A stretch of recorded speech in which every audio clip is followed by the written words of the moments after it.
नमस्कार दोस्तों, कैसे हैं आप सब लोग। चलिए स्टार्ट करते हैं आज का सेशन। आज के सेशन में जो क्वेश्चन होंगे वो 141 से स्टार्ट होंगे और जो टॉपिक है वो है समांतुक। ठीक है, क्या है टॉपिक? समांतुक, यानी समांतुक से रिलेटेड क्वेश्चंस चलेंगे। ये तीसरा सेशन है आपका समांतुक का। इसमें से आपको एक या दो क्वेश्चंस जरूर देखने को मिलेंगे, कहीं भी इससे बाहर पेपर नहीं जाने वाला है। ठीक है, चलिए स्टार्ट करते हैं। तृण और त्राण, यानी क्वेश्चन नंबर 141 है तृण और त्राण। तो तृण और त्राण का मतलब क्या होता है? क्या तृण का मतलब हमें मालूम है? तृण का हमें मतलब मालूम है। तृण का मतलब होता है तिनका। अब आप देखिए तिनका। अब आप देखिए तिनका कहाँ पर लिखा हुआ है। तो देखिए जो ऑप्शन नंबर 2 है वहां पर तृण का अर्थ हमें मिल गया कि तिनका लिखा हुआ है, तिनका या मुक्ति। तो त्राण का मतलब क्या हो जाएगा? अब हमें ढूंढने की जरूरत ही नहीं है कि त्राण का मतलब क्या है, जब हमें तिनके का मतलब मिल गया। प्रॉब्लम कब आती? जब हमारे पास दो जगह त्राण तृण का मीनिंग होता है। यहाँ पर तृण का मीनिंग केवल एक ही जगह दिया हुआ है। तो ऑप्शन नंबर कौन सा राइट हो जाएगा?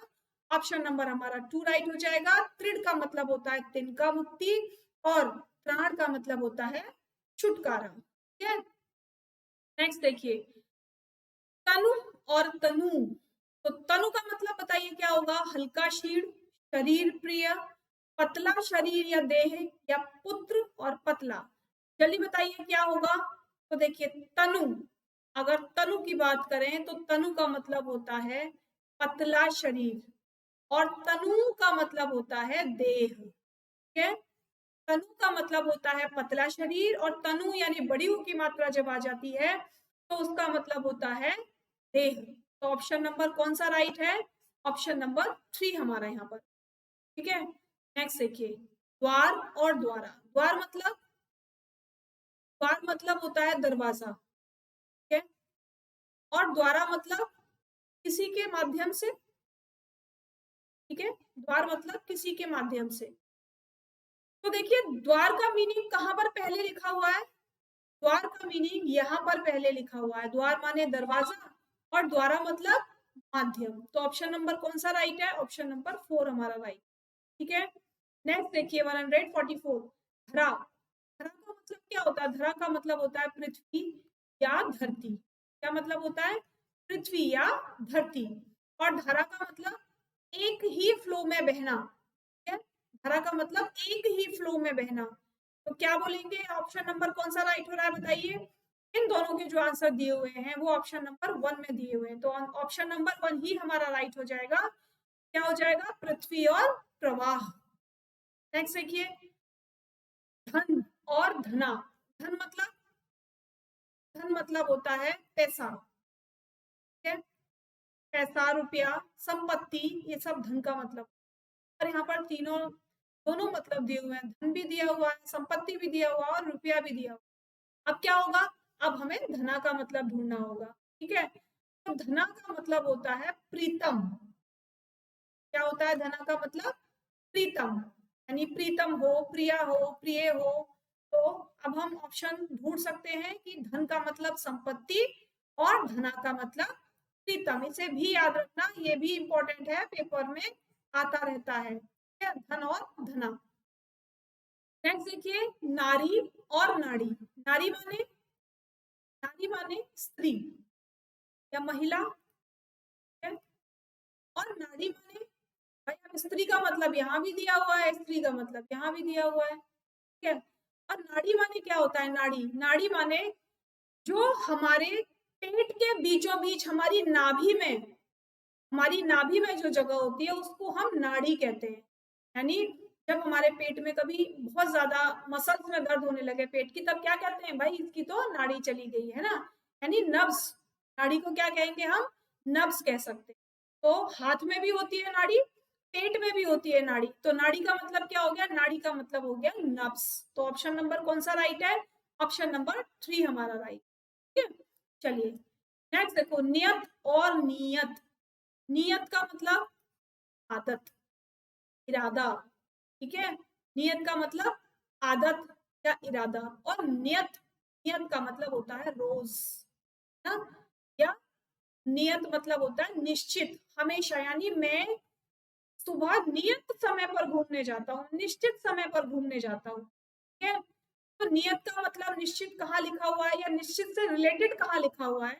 तो जो ऑप्शन नंबर 4 है उसका मतलब होता है निश्चित माने नियत, और नियत मतलब इरादा, आदत, इच्छा। ठीक है, ये सब कह सकते हैं। तो ऑप्शन नंबर कौन सा राइट है हमारा? ऑप्शन नंबर 4 हमारा राइट। नेक्स्ट देखिए, निर्वाद और निर्विवाद। निर्विवाद, ठीक है, निर्वाद और निर्विवाद, बताइए क्या मतलब होगा? कौन सा ऑप्शन राइट होगा इसका? भ्रम, निंदा बिना विवाद के, गंदगी समझौता, सद्गुण मित्रता या निष्कासन भाईचारा।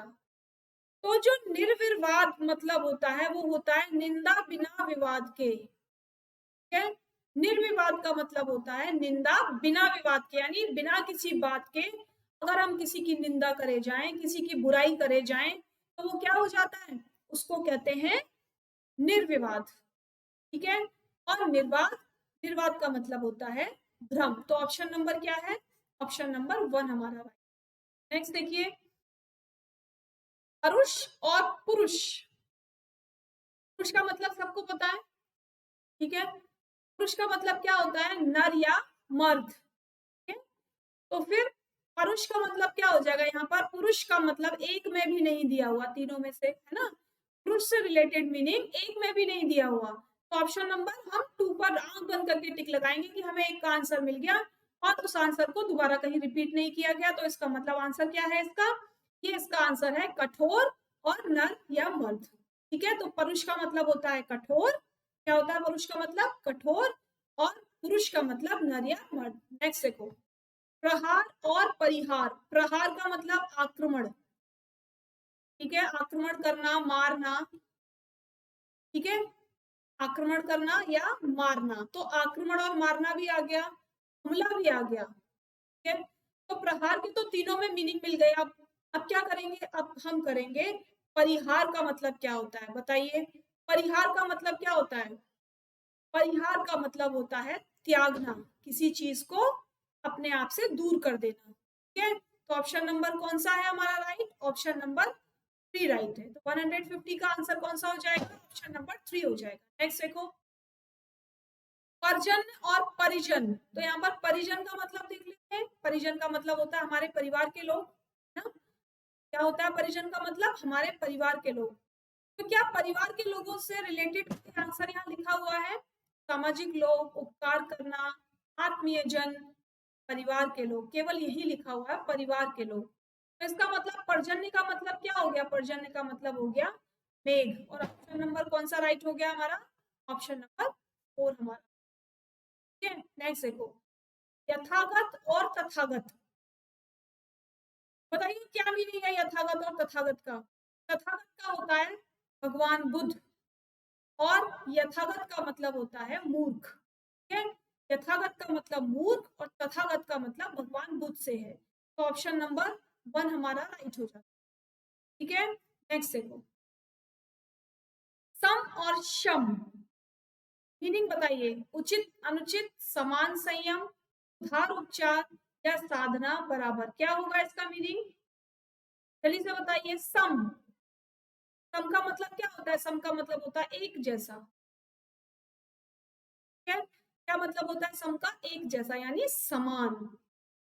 और कहीं पर समान लिखा हुआ है? नहीं लिखा हुआ। ठीक है, यहाँ पर बराबर लिखा हुआ है, लेकिन वो कहाँ लिखा हुआ? वो बाद में लिखा हुआ है। हमें सम का मतलब कहाँ चाहिए? पहले स्थान पर चाहिए। तो पहले स्थान पर सम का मतलब यही लिखा हुआ है। और शम का मतलब क्या हो जाएगा? फिर शम का मतलब हो जाएगा संयम। तो ऑप्शन नंबर कौन सा राइट है? ऑप्शन नंबर 2 हमारा राइट है। नेक्स्ट देखो, अंबर। अंबर माने जानते हैं सब, आकाश। ठीक है, व्योम। ठीक है, और अंबार का मतलब होता है किसी चीज का ढेर लगा देना। अंबार का मतलब होता है किसी चीज का ढेर लगा देना। तो एक यहाँ पर भी दिया हुआ है अंबर का मतलब आकाश, और कहीं पर दिया हुआ है और कहीं पर भी नहीं दिया हुआ। ठीक है ना, कहीं पर दिया हुआ है, कहीं पर नहीं दिया हुआ। तो यहाँ पर क्या होगा? आकाश हमें आंसर मिल गया। तो अंबार का मतलब यहाँ पर किससे है? एक फल विशेष से है। वैसे अंबार का मतलब होता है कि ढेर लगा देना है, लेकिन यहाँ पर ढेर लगा देना तो हमें मिल जाएगा, यानी अत्यधिक तो यहाँ लिखा हुआ है, लेकिन यहाँ पर फिर अंबर का मीनिंग नहीं है ना। तो अंबर का मीनिंग क्या है? आकाश।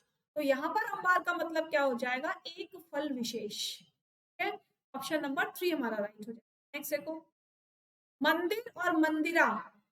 मंदिर क्या है? पूजा गृह, है ना? पूजा गृह को मंदिर कहते हैं। तो मंदिरा मतलब क्या हो गया? पूजा करने वाला। ठीक है, क्या हो गया मंदिरा का मतलब? जल्दी बताइए, पूजा करने वाला नहीं।